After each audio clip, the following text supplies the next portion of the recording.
Oke ya, halo semuanya, balik lagi dengan saya teman-teman di Trader ID. Seperti biasa hari ini kita akan membahas IHSG dan 6 saham ya. Dan sebelum kita lanjut ke pembahasan, ingat disclaimer on dulu, karena video ini bukanlah ajakan untuk membeli maupun menjual suatu saham tertentu ya. Ini murni adalah analisa saya pribadi teman-teman. Jadi silakan untuk dianalisa ulang kembali, karena nanti baik keuntungan maupun kerugian itu kembali ke resiko masing-masing. Oke. Nah, IHSG hari ini so far masih baik, teman-teman, masih bagus. Hari ini dia kembali menunjukkan kenaikan 0,63%, ditutup di level 6850, dan foreign flow juga masih kenceng hari ini, hampir mendekati 1 triliun. Cuma sayangnya hari ini indeks kembali meninggalkan gap kecil di sekitar harga 6802 ya. 6802. Jadi kalau indeks turun dulu itu masih wajar kalau menurut saya teman-teman ya. Nah sebenarnya sih gap itu nggak harus ditutup, cuma akan lebih baik kalau ditutup dulu baru lanjut naik ya. Jadi kita sebagai trader harus siap mengantisipasi dengan segala kemungkinan yang terjadi teman-teman. Kalau indeks nutup gap dulu, so far masih oke, masih bagus ya. Jadi view saya masih belum berubah sampai saat ini. Indeks masih bullish teman-teman. Oke. Itu untuk IHSG. Jadi so far so good. Saham pertama yang akan saya bahas adalah saham SMDR. Nah, Samudra Indonesia ini sebelumnya udah pernah saya bahas ya. Nah, ini sebenarnya udah sampai target. Kemudian pas dia nyentuh target 1300, dia pullback dulu. Nah, kita perhatikan pas dia pullback itu volumenya nggak terlalu besar teman-teman ya, volumenya mengecil, dan hari ini dia kembali rebound. Jadi so far SMDR masih bagus ya, masih oke, sahamnya juga masih sangat uptrend. Jadi buat teman-teman yang masih tertarik buat beli SMDR itu supportnya di sekitaran 1200 sampai 1180 sebagai area support. Jadi mendekati area itu bisa teman-teman cicil. Nah, buat teman-teman yang udah beli, area yang harus dijaga itu 1180. Under itu better trailing stop atau cut loss dulu ya. So far sih ini masih bagus ya, masih menarik. Sahamnya juga masih uptrend, dan mengingatkan view saya beberapa waktu yang lalu kalau tahun ini saham transportasi dan komoditis itu menarik. Jadi SMDR ini salah satunya. Oke. Nah, sekian ya untuk SMDR. Jadi so far so good. Kemudian ada Adikarya. Nah, saham-saham konstruksi seperti Wika, PT PP, Waskita itu sudah kita bahas beberapa waktu yang lalu ya. Nah, ini Adikarya ketinggalan satu. Ini view kita beberapa waktu tapi nggak mampu di break ya. Kita hapus dulu semua. Nah, Adikarya ini menarik teman-teman ya, menarik sama dengan Wika dan PTPP. Di sini ada pattern yang bagus. Sorry. Kalau teman-teman perhatikan posisi sekarang dari Adikarya itu sedang berada di resisten. Hari ini dia naik hampir 4% dengan volume yang gede teman-teman ya. Nah, di sini ada pattern inverted head and shoulders yang belum di breakout. Melihat volume hari ini, maka kemungkinan ini akan di breakout. Kemungkinan ini akan di breakout cukup gede. Saya bisa katakan kemungkinan ini di break itu 70%-an. Mengingat volume hari ini yang meningkat signifikan. Jadi buat teman-teman yang tertarik untuk Adikarya atau saham-saham konstruksi lain yang sudah pernah saya bahas. Nah, kalau Adikarya ini besok pagi-pagi merah dulu, maka teman-teman bisa cicil teman-teman ya. Dan jika Adikarya break 950 sih harusnya dia bisa ke sini ya. Target kenaikannya sendiri itu di sekitaran harga 1100-an ya, tepat di resistennya ini ya. Jadi so far menarik ya, menarik untuk saham-saham konstruksi. Salah satunya ini Adikarya. Hari ini dia naik dengan volume gede.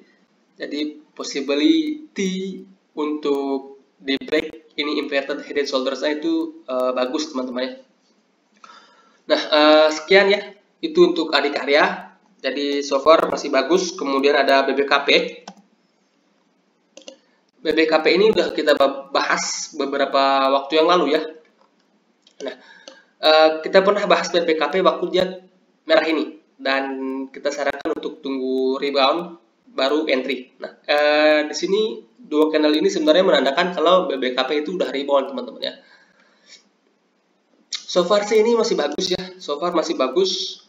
Jadi area support yang harus dijaga itu sekitaran 270 sampai 264 sebagai area support yang harus dijaga. Jadi buat teman-teman yang udah beli atau yang baru mau entry, mendekati 270 itu area entry yang menarik. Kemudian stop lossnya teman-teman bisa set di bawah 264 ya. Kalau jebol itu better out dulu ya, karena ada potensi dia lanjut turun. Selama masih di atas itu, maka BBKP menurut saya oke. BBKP menurut saya menarik, ada pattern inverted head and shoulders juga. Dan kalau ini sampai di breakout ke atas, maka potensinya itu sekitaran 360-an. Jadi menarik ya, menarik untuk BBKP. Buat teman-teman yang tertarik untuk BBKP, bisa cicil dari harga sekarang, tipis-tipis dulu. Kalau dia turun sampai 270, entry lagi. Kemudian kalau close di bawah itu out dulu, atau bisa manfaatkan buy on breakout ketika dia break dari 296. Oke. So far sih BBKP ini menurut saya masih menarik ya, masih bagus. Oke, itu untuk BBKP. Kemudian ada saham Toba.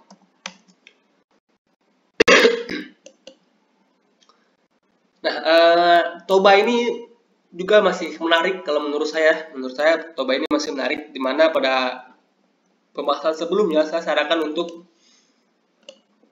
start entry dari 1200, kemudian entry berikutnya di sekitaran 1400. Jadi so far sih Toba ini masih oke ya. Hari ini dia membentuk candle hammer.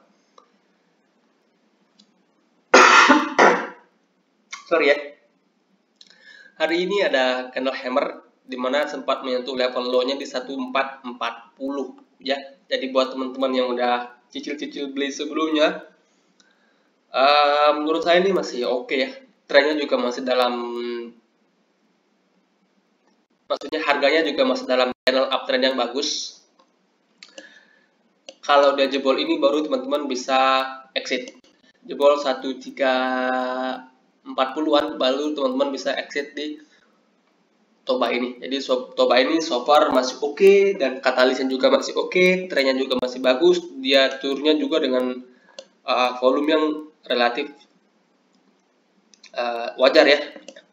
Teman-teman bisa perhatikan volume merah-merah ini lebih kecil-kecil dari volume-volume yang hijau-hijau ini teman-teman. Jadi so far sih menurut saya Toba ini masih menarik ya. Buat teman-teman yang mau beli di harga sekarang masih oke. Dicicil-cicil dulu dari harga sekarang sampai 1400-an. Jadi so far Toba menurut saya masih menarik ya. Oke, itu untuk Toba. Kemudian ada Agro.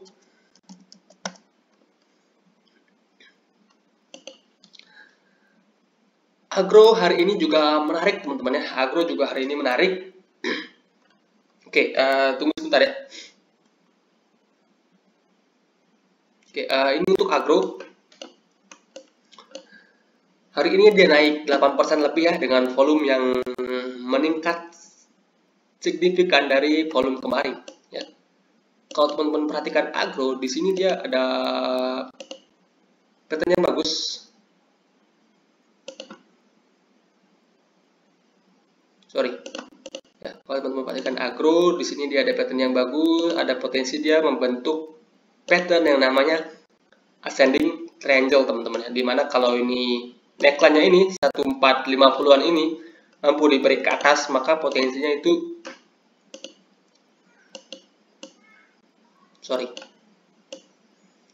ke sekitaran 1680-an. Jadi so far sih menurut saya Agro bisa ya untuk diperhatikan. Kalau mau beli bisa beli buy on breakout, atau kalau dia koreksi dulu manfaatkan untuk cicil di sekitaran 1300-an ya. mendekati 1.300-an itu bisa teman-teman manfaatkan sebagai area cicil kalau teman-teman mau beli agro ketika koreksi.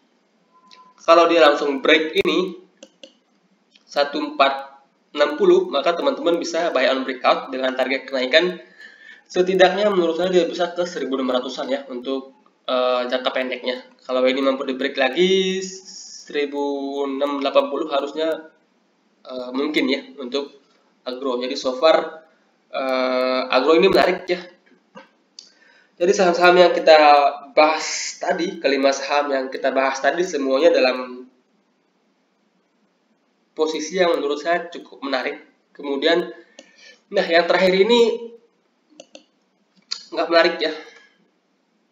Ini saham yang teman kita di YouTube request, saham NTBK, saham yang baru IPO seminggu yang lalu. Untuk saham ini terus terang saya no comment ya, no comment karena ini saham baru IPO dan ada banyak simpang siur yang saya dengar di saham ini.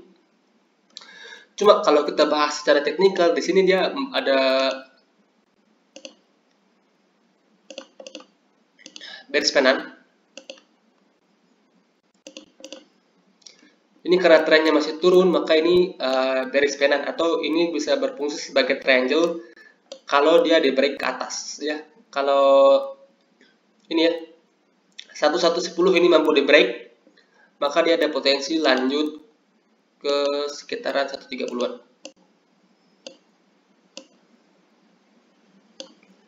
Ini kalau bicara teknikal ya. Oke. Ini trennya sebenarnya masih turun dari saat di IPO, ini trennya masih menurun, jadi ini bisa berfungsi sebagai bearish pennant kalau dijebol ke bawah. Nah, kalau di break ke atas, maka ini bisa menjadi triangle, symmetrical triangle dengan target kenaikan di sekitaran 125. Ya, sekitaran 125. Nah, kalau dilihat dari segi volume pas dia naik dua kanal ini gede-gede, kemudian volume dia konsolidasi kecil-kecil, maka ada potensi dia di break ke atas. Ya, buat teman-teman yang mau scalping pendek-pendek, menurut saya sih bisa ya. Kalau buat swing, better skip dulu untuk saham-saham seperti ini karena ada banyak simpang siur yang saya dengar. Mudah-mudahan saya salah ya, mudah-mudahan saya salah. Ya, kembali ke resiko masing-masing. Kalau untuk saat ini sih saham ini belum masuk ke stock universe saya ya. Oke, sekian, terima kasih, selamat malam.